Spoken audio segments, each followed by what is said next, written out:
नमस्ते, ओवरव्यू में आपका स्वागत है। आज मैं विषय पहले नहीं बता रहा हूँ क्योंकि कोशिश करूँगा कि ज़्यादा से ज़्यादा 3, 4, 5 विषय आपके साथ इस पे चर्चा कर लें। आज शुरुआत कर रहे हैं एक अपील के साथ, आपके इस आग्रह के साथ कि आप चैनल को सब्सक्राइब करें और अगर हो सके तो चैनल की मेंबरशिप भी ले लें। अ, अब हम 5 लाख सब्सक्राइबर प्लस हो गए हैं, तो अ, एक परिवार बढ़ता जा रहा है लेकिन आपकी अगर मदद होगी तो ये परिवार और ज़्यादा बढ़े। मेंबरशिप का मतलब कि हर महीने आपको एक छोटी रकम हमें आर्थिक सहयोग के रूप में देनी होती है और अगर आप हर महीने का ये कमिटमेंट नहीं करना चाहते हैं, तो वन टाइम एक बार एक मुश्त भी आप हमारी आर्थिक मदद कर सकते हैं। आपके इस आर्थिक सहयोग से हमें चैनल चलाने में आसानी रहती है। तो सबसे पहली बात, आज जो सबसे बड़ी खबर मेरे ख्याल में है, वो है कि नीतीश के नेतृत्व में बिहार सरकार ने हाल में एक जाति जनगणना नहीं कर सकते, वो सर्वे कराया था। टेक्निकली जनगणना केवल सेंट्रल यूनियन गवर्नमेंट कर सकती है, जिसको उस डेटा को 2 अक्टूबर में नीतीश बिहार सरकार ने उसको रिलीज कर दिया है। अब मोटा-मोटी मैं इसके लार्जर वो बता दे रहा हूँ और जो फर्स्ट गो में मेरा रिएक्शन है वो बता रहा हूँ। बाकी तो आज दिन भर मतलब चर्चा हो ही रही है, इस पे आपको काफ़ी कुछ मालूम हो चुका होगा। देखिए, मोटा-सा ये है कि 13 करोड़ 7 लाख की आबादी बिहार की है, आर्थिक सर्वे से पता लगा है। ये सर्वे मूल रूप से जाति को लेके हुआ है। इसमें हिंदू करीब 82% पाए गए हैं, तकरीबन 82% और मुस्लिम 17.7% ऑफ द पॉपुलेशन, ये बिहार की बात हो रही है, 17.7। अब जो हिंदुओं की बात कर लें, इसमें जो जनरल कैटेगरी है सामान्य, राजपूत, ब्राह्मण, भूमियार, कायस्थ, बनिया, ये सब लोग, ये करीब 15.52% 15.52% है। मोटे तौर पे 2 करोड़ 2 लाख बिहार की आबादी के रेफरेंस में बोल रहा हूँ, 13 करोड़ 7 लाख की आबादी के रेफरेंस में। इसमें शेड्यूल्ड कास्ट जो दलित वर्ग है, वो 19.65 19.65% है, करीब 2 करोड़ 57 लाख 2.57 लाख। शेड्यूल्ड ट्राइब जो आदिवासी हैं, वो 1.68% 1.68 1.68 ये करीब मोटे तौर पे 22 लाख। अब जो जो मेन मुद्दा है और जहां पे सारा विमर्श है, वो है बैकवर्ड क्लास। कुल बैकवर्ड की आबादी करीब करीब 63%। 1931 का लास्ट जाति जनगणना हुई थी, उस समय मोटे तौर पे ये 51-52% था। अब ये 63% हो गया है। पिछले 90 साल में ये करीब 63% है। अब इसको फिर 2 में ब्रेक किया गया है बैकवर्ड क्लास को। मतलब एक है ओबीसी अदर बैकवर्ड क्लास और एक है एक्सट्रीमली बैक जो बहुत ही ज़्यादा पिछड़ी, मतलब जो कुल जो टोटल आबादी है, उसमें जो सबसे ज़्यादा वंचित वर्ग है, ये उसकी बात की जा रही है। जो ओबीसी जिसमें हम लोग आम तौर पे यादव, कुर्मी, कुशवाहा मानते हैं, वो है 27.12% 27.12% 3 करोड़ 55 लाख। लेकिन एक उससे बड़ी आबादी ईबीसी की है। ईबीसी इन सबसे मतलब जो सबसे बड़े एक एक उसके रूप में है, समूह के रूप में है, 36.01% 4.71%। अब ये ज़रा ज़रा ये आपको इसलिए समझ लेना है कि जो बैकवर्ड क्लास का कास्ट अभी तक हम समझते आए हैं, जो जो बेसिकली बैकवर्ड कास्ट में जो रूलिंग है, जिसने मंडल कमीशन लागू होने के बाद जिस कास्ट का सबसे ज़्यादा मतलब जो लोग जिनमें चेतना जागी, जिनका एम्पावरमेंट हुआ, उसमें यादव बिहार में कुल आबादी का 14.4% और अ, बैकवर्ड आबादी का अगर मतलब जो टोटल 63% उसमें 14.4%। कुशवाहा 4.3%, कुल आबादी की बात हो रही है, मतलब 100% आबादी हिंदू, मुस्लिम, सिख, ईसाई सबको मिला के। कुर्मी 2.9%। अब क्या हो रहा है कि ये जो लोग हैं, ये जो यादव, कुशवाहा, कुर्मी, ये डिफाइंड है और ये अलाइन्ड है। ये अपना-अपना एक-एक मजबूत खूंटा अपने-अपने जिसको कहते हैं पॉलिटिकल जो भी पार्टी इनको पसंद है, या इनको सूट करती है, उसके साथ ये अलाइन्ड है। जैसे अपर कास्ट की तरह। अपर कास्ट भी आज कौन किसके साथ जा रहा है, कौन राजपूत, कौन ब्राह्मण, कौन भूमिहार, कौन वो लोकल पॉलिटिक्स और बहुत सी चीज़ें वो रखते हैं, वो भी अलाइन्ड है। सामान्य में मैं जानकारी के लिए बता दूँ, बिहार में जो सामान्य है, जो करीब 15.52% है, 15.52%, कुल आबादी का ब्राह्मण 3.6%, 3.6% और राजपूत 3.4%। अब इसका ये तो बात को मैंने आपको मोटे तौर पे इसका आंकड़े बता दिए, लेकिन इसका इफ़ेक्ट क्या होगा? इसका राजनैतिक विमर्श पर क्या पड़ेगा? इसको कांग्रेस और राहुल गांधी ने इसका स्वागत किया है और उन्होंने कहा है कि इसी तर्ज पे पूरे देश में भी ये जाति जनगणना आवश्यक है, क्योंकि ये पता लगे किसकी कितनी आबादी है और इससे उसकी उसके भागीदारी इससे डिसाइड हो। बीजेपी का जैसे वो था, गिरिराज सिंह साहब हैं, बिहार के मंत्री भी हैं शायद। उन्होंने कहा है सब रिपोर्ट गलत है, मनगढ़ंत है, इत्यादि, इत्यादि। अभी बीजेपी को इसका आंसर समझ में नहीं आ रहा है कि इसको कहे कैसे करें। अब मेरे हिसाब से ये मंडल 2 है। इसका नाम आगे जाके क्या होगा मुझे नहीं मालूम। लेकिन जैसे मंडल 1 में, मतलब जब मंडल कमीशन लागू हुआ, उसने एक बैकवर्ड का कम्युनिटी में एक चेतना पैदा की थी। उनका पॉलिटिकल पावर में उनकी भागीदारी शुरू हुई थी और वो 89 के बाद वो एक एक गेम चेंजर था इस देश की राजनीति में, इस देश के सामाजिक न्याय की लड़ाई कहिए या जो भी उसमें प्रगति हो रही है उसमें। बिहार में अब एक चीज़ एस्टेब्लिश हो गई कि जात के रूप में सबसे बड़ी जाति यादव की है, 14.4%। अब मैं पॉलिटिकल बात कर रहा हूँ। अब 14.4% ये है जिसको माई वाला फॉर्मेशन बोलते थे कि मुस्लिम और यादव, मुस्लिम 17.7%। तो आरजेडी जैसी पार्टी 32% से टेक ऑफ करती है। अब उनके विरोध में ये आता है कि उनको और कोई वोट नहीं देता है, लेकिन 32% वोट उनका इंटैक्ट भी एक एक एक इस तरह से भी देखा जा सकता है। अब एक चीज़ ये भी है कि जैसे पहले ना पॉलिटिकल पावर में अपर कास्ट का वर्चस्व रहता था, उनका स्ट्रॉन्ग होल्ड था। तो उसके बाद जब 89 का मंडल आया तो वो वर्चस्व टूटा। उसके पहले आप देखते थे कि एक समय ऐसा था इंदिरा गांधी के समय कि शायद 1 या 2 राज्यों को छोड़ के हिंदुस्तान के 19-20 राज्यों में सब ब्राह्मण मुख्यमंत्री थे। लेकिन फिर एक समय ऐसा आया मंडल के बाद कि रीजनल पार्टीज़ बढ़ी और फिर बैकवर्ड क्लास ने अपनी भागीदारी इसमें सुनिश्चित की। उसके तमाम एग्ज़ाम्पल हैं, चाहे वो हरियाणा हो, चाहे वो उत्तर प्रदेश हो, चाहे वो बिहार हो, चाहे वो सब जगह की ये बात। तो आने वाले समय में मुझे ऐसा लगता है कि इससे फ़ायदा ये हो रहा है कि जो अद एक्सट्रीमली बैकवर्ड कास्ट है, जो जो बहुत अति पिछड़ा, जो बैकवर्ड अति पिछड़ा वर्ग है, उसके लिए यादव, कुशवाहा और कुर्मी लोगों को भी जगह खाली करनी पड़ेगी, क्योंकि नेतृत्व में अब उनकी भागीदारी भी उनको चाहिए।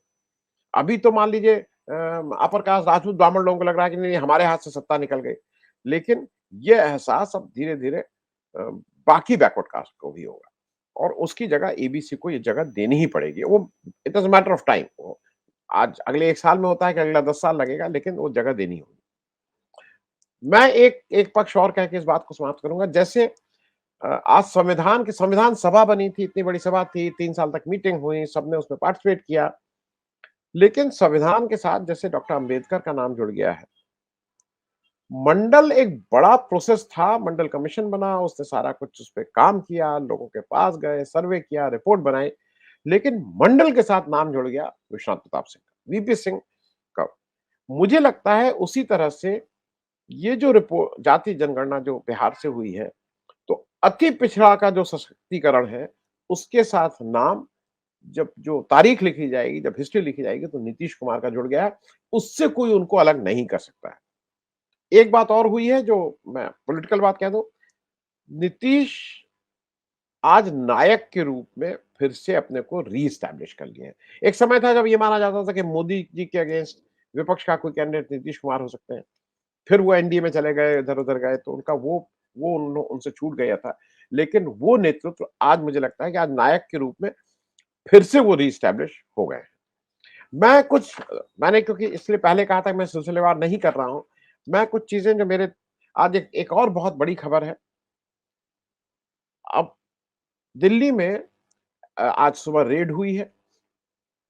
उस रेड में मुख्य रूप से पत्रकारों को गिरफ्तार किया गया है या उनको क्वेश्चनिंग के लिए थाने ले जाया गया, उनके घर से उनके लैपटॉप उनसे ले लिए गए हैं। अ, ऐसा माना जा रहा है कि एक एफआईआर दिल्ली में हुई थी। ये वायर की स्टोरी है, उसके अनुसार आधार है, एक न्यूयॉर्क टाइम्स में अगस्त में एक रिपोर्ट छपी थी। संसद में उस रिपोर्ट का हवाला देकर निशिकांत दुबे ने लोकसभा में यह आरोप लगाया था कि कैसे कांग्रेस के नेता और नेटफ्लिक्स और न्यूज़ क्लिक नाम की जो न्यूज़ संस्था है, इनको चाइना से फंड किया जाता है एंटी इंडिया एटमॉस्फेयर बनाने के लिए। अच्छा, चूँकि होता क्या है कि आप संसद के अंदर कुछ भी बोल दीजिए, वो प्रिविलेज होता है। आपने हाल के दिनों में देखा रमेश बिधूड़ी सारी तरह-तरह की गाली दे दी है, लेकिन उनके ऊपर एफआईआर नहीं हो सकती। तो वहाँ से निशिकांत लेकिन मूल वही है उस इस जो एफआईआर हुई है। इस एफआईआर के तहत इस आज सुबह अभिसार शर्मा, भाषा सिंह, उर्मिलेश प्रवीर पुरकायस्थ, गीता हरिहरन एक बड़ी राइटर हैं, अनिदोय चक्रवर्ती, सुहेल हाशमी ये भी एक्टिविस्ट हैं, संजय राजूवरा ये स्टैंड अप कॉमेडियन हैं, तीस्ता सीतलवाद ये भी एक्टिविस्ट आप नाम सुनी ही होंगी, बिल्किस बानो केस में इन्होंने एक बहुत सहा है और अभी भी ये उस न्याय की लड़ाई लड़ रही हैं। परंजय गुहा ठाकुर था, आप सब वाकिफ हैं उन पत्रकार से और दिल्ली साइंस फोरम के एक साइंटिस्ट और राइटर हैं डी रघुनंदन। अब ये अभी स्पष्ट नहीं कि ये लोग गिरफ्तार हो गए हैं, कि इनको पूछताछ जारी है, क्या होगा? लेकिन मोटे तौर पे जब मैं ये रिकॉर्ड कर रहा हूँ, तब तक ये लोगों की रेड हो चुकी है और तफ्तीश जारी इंक्वायरी जारी है। मुझे इसका तात्कालिक 2 चीज़ें लगती हैं। पहली चीज़ क्योंकि एक आदत इस सरकार की है कि अगर कोई मेन मुद्दा आ जाए, उसको विमर्श से कैसे बाहर निकाला जाए और वो सक्सेसफुली अडानी के केस में उन्होंने कई बार इसको सक्सेसफुली किया भी है। अडानी का जब-जब कोई रिपोर्ट आती है, अडानी के अगेंस्ट कोई बात आती है, तो ये सरकार कुछ और बात करने लगती है जिससे अडानी के ऊपर से ध्यान हट जाए। ये हमने पास्ट में भी देखा है। तो इसलिए एक ये भी हो सकता है कि ये सुबह-सुबह आज हुई है। कल ये सब जात सर्वे का काम अब उसका जो डेटा है वो रिलीज़ किया था नीतीश कुमार की सरकार ने और अब ये भी कहा है बिहार सरकार ने कि अभी इस डेटा पे और काम होगा और हम आगे आने वाले समय में और भी चीज़ें इसमें आपसे शेयर करेंगे। उसको रोकने के लिए क्योंकि अब आज केवल चर्चा वैसे जाति सर्वे की होगी बिहार की और पूरे देश में ही सर्वे। उसको रोकने के लिए क्या ये एक चाल है? आप इसको इससे इनकार नहीं कर सकते हैं। दूसरा मुझे ये लगता है कि एक लाउड एंड क्लियर मैसेज बार-बार देश में भेजना चाहते हैं, उन तमाम पत्रकारों को जो सोशल मीडिया के माध्यम से सरकार से प्रश्न पूछ रहे हैं, अनकंफर्टेबल प्रश्न पूछ रहे हैं, सरकार को पुराने वादे याद दिला रहे हैं, जो सरकार याद नहीं रखना चाहती। और उनसे भी कहा जा रहा है एक तरह से उनको वार्निंग दी जा रही है कि देखो, ठीक से रहो नहीं तो ये सब हो सकता है। लेकिन मैं सिर्फ एक चीज़ इसमें और जोड़ दूँ कई पत्रकारों को इस तरह का जब होता है तो एक जो यंगस्टर होते हैं, जो बिल्कुल कमिटमेंट के साथ आते हैं, उनको ये कहीं मोटिवेट भी करता है। तो इसका जो एक पक्ष ये है कि वो बहुत से लोगों को डरा के वो कर देंगे। मुझे ऐसा लगता है कि एक एक एड था ना कि डर के आगे जीत है। तो एक तो आप जब रोज़-रोज़ डराएँगे तो उसका डर भी खत्म होता जाएगा। दूसरा ये बहुत से लोगों को ये भी करेगा कि मोटिवेट करेगा कि नहीं, अगर पत्रकारिता करनी है तो इस हिम्मत के साथ करनी है। मैं एक छोटा एग्ज़ाम्पल दे दूँ, हालाँकि वो बहुत रेलेवेंट नहीं है। भगत सिंह ने फांसी का तख्ता क्यों चुना? वो जानते थे कि उन्होंने किया था कि इस पे फांसी लगेगी। इसलिए चुना था कि उनकी आवाज़ सुनी जाए और उस आवाज़ ने इस देश के करोड़ों लोगों को मोटिवेट किया था। उसी तरह से अगर आप इस तरह के रेड डालते हैं पत्रकारों के ऊपर, तो मुझे ऐसा लगता है कि जो पत्रकार के धर्म में थोड़ा भी विश्वास रखते हैं, उनका जो कमिटमेंट है वो और दृढ़ होता है। अब मैं एक बात इसलिए कह दूँ कि वो बात कहना आवश्यक है जिस घटिया स्तर पे हम लोगों का की राजनीति उतर आई है, वो मुझे समझ में मतलब उसके लिए शब्द नहीं है। क्योंकि वो अनपार्लियामेंट्री शब्द नहीं, उसके लिए शब्द नहीं है। कल मोदी जी राजस्थान जाते हैं, उदयपुर और वो उदयपुर में उस घटना को याद दिलाते हैं, जब नूपुर शर्मा के बयान के बाद गुस्से में या प्रोवोक होके मुस्लिम युवक ने आके एक टेलर मास्टर की उदयपुर में एक हिंदू टेलर मास्टर की का गला काट के हत्या कर दी थी। मोदी जी इस चीज़ को कल अपनी सभा में याद दिलाते हैं। वो याद दिलाते हैं कि भई ये राजस्थान तो फ़ेमस था लोगों को की मदद करने के लिए और लोगों को अभयदान देने के लिए, लेकिन वो उस इंसिडेंट की याद दिलाते हैं। मोदी जी अगर आप उस इंसिडेंट की याद दिलाते हैं, तो लोगों को ये भी याद आता है कि वो इंसिडेंट हुआ क्यों था? देखिए 2 पक्ष हैं। देश में जो क्राइम होता है उसको शायद कोई कोई भी सरकार पहले से तो पता नहीं होता, कोई कह के तो बताया नहीं जाता है कि भाई हम यहाँ कुछ ऐसा क्राइम करने जा रहे हो। लेकिन जो मेन मुद्दा होता है कि अगर क्राइम हो जाए उसके बाद सरकार का रिएक्शन क्या होता है? वो कसौटी होती है। आप उसकी तफ्तीश करते हैं, आप उसको अरेस्ट करते हैं कि आप उसको एक तरह से बढ़ावा देते हैं। जो मणिपुर में आप कर रहे हैं, आप मणिपुर में कुछ कर ही नहीं रहे हैं, आप एक शब्द नहीं बोल रहे हैं। और दूसरी तरफ आप उदयपुर की घटना को याद दिला रहे हैं, जहां पे सरकार एज़ सच फेल नहीं हुई थी। वो एक समुदाय ने किया, बिल्कुल नहीं करना चाहिए, गलत बात थी। लेकिन सरकार का फेल्योर अशोक गहलोत को इसकी कसौटी पे नहीं कसा जा सकता है। आपके आपकी बीजेपी की एक सदस्य ने प्रोवोक करने वाले इस तरह के स्टेटमेंट दिए, जिससे प्रोवोक होके 2 मुस्लिम युवक ये काम को अंजाम देते हैं, उसमें अशोक गहलोत क्या करेंगे? अशोक गहलोत ने अगर उनको पकड़ा नहीं होता, अगर उनको छुपा दिया होता, जैसा तमाम मोनू मनेसर से लेके तमाम ऐसे एग्जाम्पल हैं जब लोगों को आप पकड़ नहीं पाते हैं, उस समय आपको आप उनके ऊपर उँगली उठा सकते हैं। वो अपराधी 2 द 4 घंटे के अंदर पकड़ लिए गए थे। और अब बाकी तो काम कानून का है, न्यायालय का है, वो काम कर रहे हैं। तो गलत चीज़ को गलत जगह तोड़-मरोड़ के बयान करने की जो मोदी जी की आदत है, वो खराब है।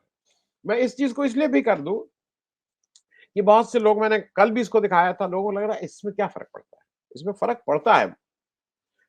मैं इसको बार-बार दिखाऊँगा। गांधी जी का 2 अक्टूबर का गवर्नमेंट ऑफ इंडिया का एड है, ठीक है? 1/4 पेज का, उसमें कोई दिक्कत नहीं। मैंने पहली बार देखा कि गांधी जी और शास्त्री जी के साथ मोदी जी ने भी अपनी फोटो लगाई। ये जो फोटो लगाने की एक शौक है और जो एक एक जिससे ये बच नहीं पाते हैं, आप कोई पिछले इतने सालों के ऐड उठा के देख लीजिए। क्या कभी गांधी जी के 2 अक्टूबर की बर्थडे में आप क्या कर रहे हैं? आपका आप राशन के थैले पे भी अपनी फोटो, आप कोरोना के सर्टिफिकेट पे भी अपनी फोटो, वहां आप क्या कर रहे हैं भाई? तो मैं सिर्फ इस बात को इसलिए कह रहा हूं कि ये सस्ती राजनीति में एक एक सिर्फ वोट के लिए, जिस तरह से आपने उदयपुर के इंसिडेंट को कोट किया, तो आपने नूपुर शर्मा के साथ क्या क्या किया वो भी आपको बताना चाहिए। आपने प्रज्ञा ठाकुर के साथ क्या किया वो भी बताना चाहिए। आपने रमेश बिधूड़ी के साथ क्या किया वो भी बताना चाहिए, क्योंकि रमेश बिधूड़ी को आपने उस गाली गलौज के बाद आपने नायक बना के उनको राजस्थान भेजा है वोट के लिए। एक और छोटी बात इसलिए क्योंकि उसको कह के खत्म करूँगा, इम्पोर्टेंट है।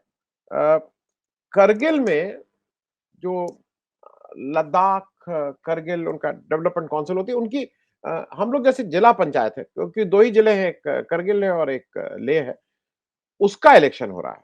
उसमें 30 कमिटी मेंबर्स होते हैं, 26 इलेक्टेड, 4 नॉमिनेटेड। पिछली बार जब हुआ था, बहुत पहले, उसमें एक बीजेपी का जीता था और बीजेपी ने 2 पीडीपी के तोड़ लिए थे। इस बार बीजेपी 17 लोगों को लड़ा रही है, लेकिन बाकी वन ऑन वन है। ऑपोजिशन और खास करके नेशनल कॉन्फ्रेंस और कांग्रेस मिलके इलेक्शन लड़ रही है और उनका ये मानना है कि हम लोग यहाँ से बीजेपी को एक सीट भी नहीं लेने देंगे। तो वो इंटरेस्टिंग होगा, लेकिन उससे ज़्यादा इंटरेस्टिंग ये है कि 2019 के बाद पहली बार प्रॉपर चुनाव प्रक्रिया किसी भी उसमें, जहाँ पे ईवीएम लगा के पहली बार हो रहा है, ये कश्मीर का एक, कश्मीर तो नहीं, अब वो तो अलग हिस्सा हो गया है, लद्दाख के एक हिस्से में पहली बार जमहूरियत शायद मतलब अ, पहली बार अ, उसका टेस्ट होगा। और अभी भी जम्मू कश्मीर इंतज़ार कर रहा है कि 2014 के बाद अब उसका कब उसका मतलब वो वापस इलेक्शन करके उसकी विधानसभा में नए सदस्य आएँगे। अ, आज के लिए इतना ही, बहुत सी चीज़ें और थी जिसमें अभी समय का भी एक है और मेरे ख्याल में कल और भी चीज़ें हम लोग नए इश्यूज़ आ जाएँगे, तब तक उस पे बात करेंगे। Thank you so much. बहुत-बहुत धन्यवाद।